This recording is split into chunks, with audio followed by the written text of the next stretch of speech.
Hello friend, I am doctor Harshad Rawal, MD homeopaths, और मेरी channel में आपका स्वागत है। मित्रों, आज हम ब्लैक फंगस के बारे में बात करेंगे। मित्रों, अभी हम कोरोना काल से बाहर नहीं निकले हैं, तब गवर्नमेंट ने डिक्लेयर किया है कि ब्लैक फंगस का भी ये पेंडेमिक हो गया है, विश्व बीमारी हो गया है। और ज़्यादा लोग जो कोरोना के दर्दी कोरोना में से पास होने के बाद उनको एक जात का कॉम्प्लिकेशंस हो जाता है, जिन रोग तो हम म्यूकर माइकोसिस बोलते हैं, जिसको हम ब्लैक फंगस भी बोलते हैं। और जब कोरोना काल से हम समाप्ति जब सेकेंड वेव की करते हैं, तब ये रोग बाहर निकलता है। ज़्यादातर ये गुजरात, महाराष्ट्र, राजस्थान, पंजाब, बिहार, आंध्र प्रदेश एंड उत्तर प्रदेश में ज़्यादा एक प्रकार के जो म्यूकस माइकोसिस जिसको बोलते हैं और ब्लैक फंगस बोलते हैं, तो ये रोग का संक्रमण बढ़ गया है। और लोगों को कोरोना काल से तो उनका डेथ नहीं हो रहा है, पर ये म्यूकर माइकोसिस जो ब्लैक फंगस है, इसके लिए डेथ हो जाता है।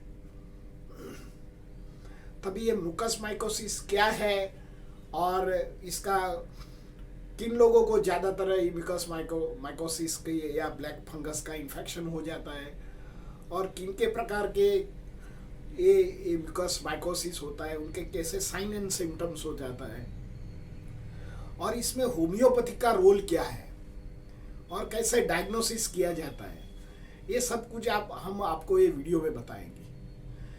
मित्रों, म्यूकर माइकोसिस एक जात का फंगस है, फूग है। आपने देखा होगा कि जब बारिश की सीजन आता है तो लकड़े पर के हमारे कोई चीज़ है जहाँ सफाई नहीं होती है, या ब्लैक कलर के सम स्पॉट दिखते हैं। ये जीवित वायरस होता है। ये वायरस कई बार हमारे स्वर पेटी में या कई बार हमारे श्वसन तंत्र में चला जाता है, तो ये श्वसन तंत्र के ज़्यादातर अफेक्टेड हो जाता है। श्वसन तंत्र के रोग को ज़्यादातर इफेक्ट करता है, रेस्पिरेटरी रैक को। और ये रोग पहले तो था, पर ये हार्डली 1-2% में ही देखा पा जाता था और इतना डेंजरस नहीं होता था। पर कई बार आपने देखा कि ये जो कोरोना काल में हमारी इम्यूनिटी जो वीक हो जाती है, और इसके जरिए हमको ये म्यूकर माइकोसिस ब्लैक फंगस का एकदम अटैक हो जाता है। और दर्दी के जिन लोगों को इम्यूनिटी कम होती है, इन लोगों को ये ज़्यादातर ये रोग पाया गया है। तो सबसे पहले तो जो कोरोना काल में और कोरोना के ट्रीटमेंट में ज़्यादातर दर्दी को स्टेरॉयड युक्त दवा दिया जाता है। तो स्टेरॉयड से क्या होता है कि जो लोग दर्दी शुगर वाले हैं, जिन लोगों को डायबिटीज़ है, ये जो एंटीवायरस ड्रग और इम्यून ड्रग तरीके जो स्टेरॉयड देते हैं, तो इससे उनकी ब्लड शुगर बढ़ जाती है। तो ज़्यादातर ये मेनली जो दर्दी डायबिटिक वाले होते हैं, उनको ये ज़्यादातर इफेक्ट करता है। जो लोगों की इम्यूनिटी कम होती है, उन लोगों को भी ये इफेक्ट करता है। तो शुरुआत में तो दर्दी को ब्लड शुगर बढ़ जाता है, या नाक में पानी आता है, गले में खिसखिस होता है, स्नीजिंग होता है, और कई बार तो उनको फेस पर ये जो ब्लैक डॉट्स आ जाए, नाक के अंदर भी ब्लैक डॉट आ जाते हैं, आंखों के आजू बाजू में रेडनेस आई हो जाती है, पेनफुल होता है, दर्दी को जलन होती है, ऐसे तरह कॉमन सिम्टम आता है। तो पोस्ट कोविड के बाद जो ऐसा सिम्टम आता है ब्रेथलेसनेस, तो आप तुरंत आपके जो नज़दीक के कोई डॉक्टर हो उनका संपर्क करना चाहिए, क्योंकि कई बार हमको early signs is a curable is a faster than later. हम जितनी जल्दी उसके लिए ट्रीटमेंट लेंगे तो ये हमारे लिए फ़ायदा कारक है। क्योंकि ये जो फंगस इतना बढ़ता है, क्योंकि हमारी एक तो इम्यूनिटी लो होती है, फंगस ऑलरेडी हमारा शरीर में है, और हमने ऐसे प्रकार की दवा लिया है कि जो रोग तो मिट जाता है, पर हमारा इम्यूनो सप्रेटिव हो गया, इम्यूनिटी कम हो जाती है। तो इससे कोई भी रोग रहता है तो उसको एकदम संक्रमण बढ़ता है, और कई बार तो लाइफ एंड डेथ का सवाल आ जाता है। और अभी भी जो ये कोरोना काल में जो पेशेंट डेथ होता है, इसमें 60 to 80% ऐसा माना गया है कि ये ब्लैक फंगस का भी कॉज हो सकता है। तो ब्लैक फंगस, कितने प्रकार के ब्लैक फंगस होते हैं? कई बार हमारे रेनो ऑप्थेल्मो ब्रेन प्रकार के जो हमारे जो साइनस होते हैं, साइनस थ्रू हमारे आँख के पीछे के भाग में भी उसका इन्फेक्शन हो जाता है। तो इसमें आँख में बहुत पेन होता है, वाटरी डिस्चार्ज होता है, रेड आइज हो जाता है, और इनका इन्फेक्शन ब्रेन में जाता है तो ब्रेन डेथ भी हो जाता है। कई बार दर्दी को पैरालिसिस भी हो जाता है, कई बार दर्दी को आँख में विज़न भी चला जाता है, कई बार तो इतना सीवियर हो जाता है कि उसको लैब जबड़े को उसको निकाल के फंगस को निकालना पड़ता है, मेजर सर्जरी होता है, आँख की पूरी आँख निकालनी देती है, तो एक आँख का विज़न भी चला जाता है, और कई बार इतना साइनस और फेस पे स्वेलिंग भी आ सकता है।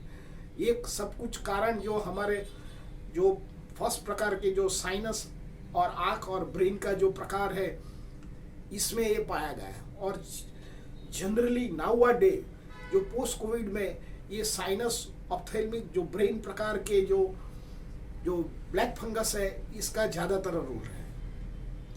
सेकंड प्रकार के जो फंगस है उसको हमारे लंग्स को इफेक्ट करता है, तो mucormycosis lungs pulmonary types of उसको फंगस ब्लैक फंगस बोला जाता है। इसमें दर्दी को ये हमारे फेफड़े होते हैं इसको पैरालाइज्ड कर देते हैं, और कई बार तो लंग्स फाइब्रोसिस भी हो जाता है, तो लंग्स जितना फूलना चाहिए वो फूल नहीं पाता है, तो दर्दी को सांस लेने में तकलीफ हो जाती है, तो ऑक्सीजन लेवल घट जाता है, दर्दी को वीकनेस फील हो जाती है, वर्टिगो हो जाता है, अशक्ति हो जाती है, कई बार टिबलिंग सेंसेशन होता है, बहुत अशक्ति दर्दी को लगता है, और शरीर में पर्स्पिरेशन भी आने लगता है। तो ऐसे कंडीशन में ये जो डिजीज़ है ये कई बार फैटल भी हो जाता है, और लॉन्ग टर्म दर्दी को उनका फेफड़ा भी इम्प्लांट करना पड़ता है।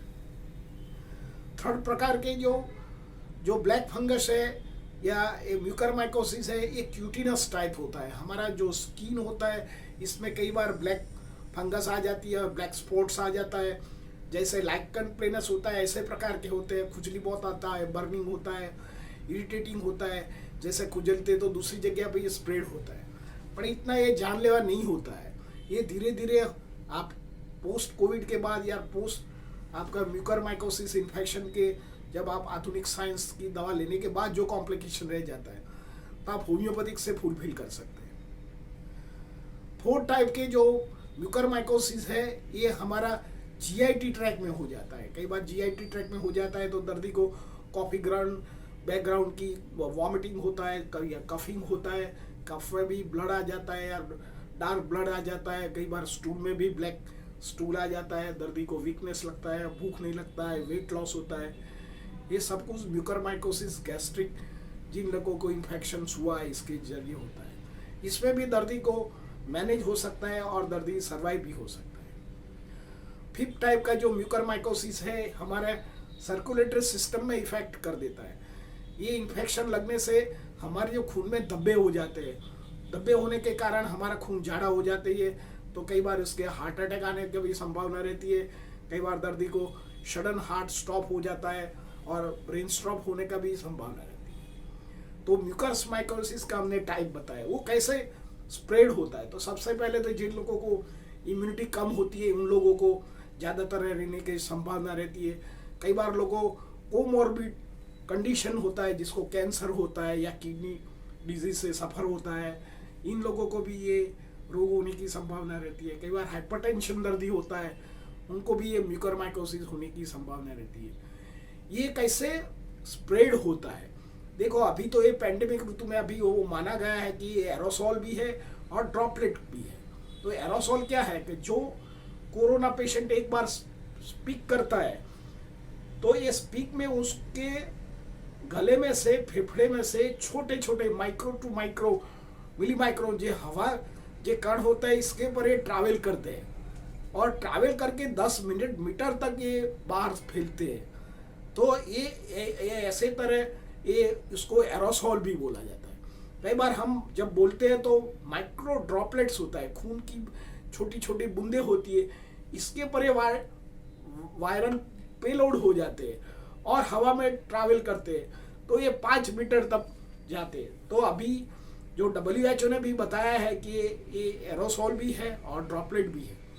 तो आप जब बाहर जाओ तब डबल मास्क पहनिए, भीड़ भाड़ एरिया में नहीं जाने का है, आपको हैंड बार करने का है, कोई टच बार बार पब्लिक का टचिंग है वो इसमें आपका हाथ टच नहीं हो जाए, आँखों में गला में टचिंग नहीं हो जाए, और सोशल डिस्टेंस रखने का है, हेल्दी फूड खाने का है, प्राणायाम करने का है, एक्सरसाइज करने का है, तो ही ये रोग से बचाव कर सकते हैं।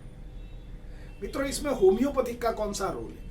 देखो, होम्योपैथिक में ये इसका प्रिवेंशन रोग एक मैं बताता हूँ, एंड पोस्ट आपको जो म्यूकरमाइकोसिस आप जब हॉस्पिटलाइजेशन ट्रीटमेंट लेने के बाद जो कॉम्प्लिकेशन रहता है, ये ट्रीटमेंट में आपको बताता हूँ। तो सबसे पहले मैं इम्यूनिटी बढ़ने के लिए 3 जो दवाएं हैं होम्योपैथिक में, ये आप जरूर यूज़ कीजिए। तो आप 100 ml टिनोस्पोडियम कॉर्डिफोलियम नाम की एक दवा है जो मैं आपको लिख के बताता हूँ, टिनोस्पोडियम कॉर्डिफोलियम, ये उसका मदर टिंचर 100 ml लाने का है। दूसरा नंबर की है इचनेशिया, ये भी मदर टिंचर फॉर्म में आती है, ये दवा भी 100 ml लेने का है। तीसरा नंबर ओसिनम सेंट्रम जो तुलसी का अर्क है, ये 3 दवा होम्योपैथिक फॉर्म में मिलती है। ये 100 ml है, वो एक बॉटल में आप मिक्स कर दो। उसको मिक्स करके सुबह दोपहर शाम को 20 ड्रॉप्स ये हर रोज लेते रहो, लाइफ लॉन्ग लेते रहो, या 1-2 साल तक लेते रहो, क्योंकि ये जो पैंडेमिक है बाद में एक एपिडेमिक भी हो सकेगा, और आपकी उम्र 50 साल से ऊपर है तो ये हर रोज लिया करो। ये दवा का इतना बेनिफिट है, एक तो इम्यूनो बूस्टर है और शरीर को जैविक रखने में भी उनका बहुत बड़ा रोग है। तो ये 3 दवा जो मैं आपने बताया है, ये आप शॉर्ट उपयोग करिए और लाइफ लॉन्ग यूज कीजिए। दूसरा, पोस्ट कोविड के बाद आपको लगता है कि नहीं, आपको स्नीजिंग रहता है, एलर्जी रहता है, आंखों में जलन रहता है, तो सबसे पहले यूफ्रेशिया नाम की एक दवा है। ये यूफ्रेशिया नाम की दवा है जो वाटरी डिस्चार्ज होता है और आंखों में से पानी आता है, जलन आता है, तो यूफ्रेशिया नाम की दवा यूज कीजिए। कई बार आपको लगता है आंखों के आप सब ट्रीटमेंट लेने के बाद सारा आंख में स्वेलिंग रहता है, तो काली कार्ब नाम की दवा है, मैं इधर लिखता हूँ काली कार्ब। तो ये काली कार्ब 30 पोटेंसी में सुबह दोपहर शाम को लेने। जिन लोगों को साइनस और आंखों और ब्रेन में इफेक्ट होने के बाद आपका एक गाल पर स्वेलिंग रहता है, राइट साइड या लेफ्ट साइड, तो आपको आर्निका एंड सल्फर 30 पोटेंसी में यूज करने का है। जिन लोगों को ब्लड में थक्के हो जाते हैं और ब्लड में ये क्यूटेनस फॉर्म में जो हमारा शरीर में है, तो उन लोगों को आर्निका मोंटेना और एलियम सटाइवा नाम की जो मदर टिंचर है, दोनों allium sativa and arnica montana दोनों ड्रॉप्स मिक्स करने का है और 20-20 ड्रॉप लेते रहने का है। इससे आपको 2 प्रॉब्लम सॉल्व हो जाएगा, तुम्हारा खून भी पतला हो जाएगा, हार्ट अटैक की संभावना कम हो जाएगी और कोलेस्ट्रॉल भी घटा देगा। कि जैसे एलोपैथिक में जो एंटीकोगुलेंट ड्रग्स देते हैं, ये दोनों होम्योपैथिक का एंटीकोगुलेंट ड्रग्स है। कई बार आपको जीआईटी ट्रैक में भी आपको ऐसा ब्लैकिश जो म्यूकर माइकोसिस का इफेक्ट है, तो इसके लिए acid nitricum is a great medicine, तो आप एसिड नाइट्रिकम भी ले सकते हैं। कई बार लंग फाइब्रोसिस में आर्सेनिकाल 10M का भी प्रयोग कर सकते हैं, मैंने कई पेशेंट को दिया है। 10M arsenical is a great medicine for this first stage and third lobe में जिन लोगों को लंग्स फाइब्रोसिस है, आर्सेनिकाल 10M एक ही डोज देने का है हफ्ते तक। और जिन लोगों को वीकनेस लगता है और पोस्ट कोविड के बाद सांस लेने में तकलीफ रहता है, तो 5 और 6 सुबह दोपहर शाम को लेने का है। मित्रों, मैंने ये म्यूकरमाइकोसिस के बारे में आपको बताया। ये वीडियो आपको अच्छा लगा होगा, पसंद भी आया होगा, तो आप ये वीडियो आपके फेसबुक या व्हाट्सएप ग्रुप पे भी शेयर कर सकते हैं। Thank you very much.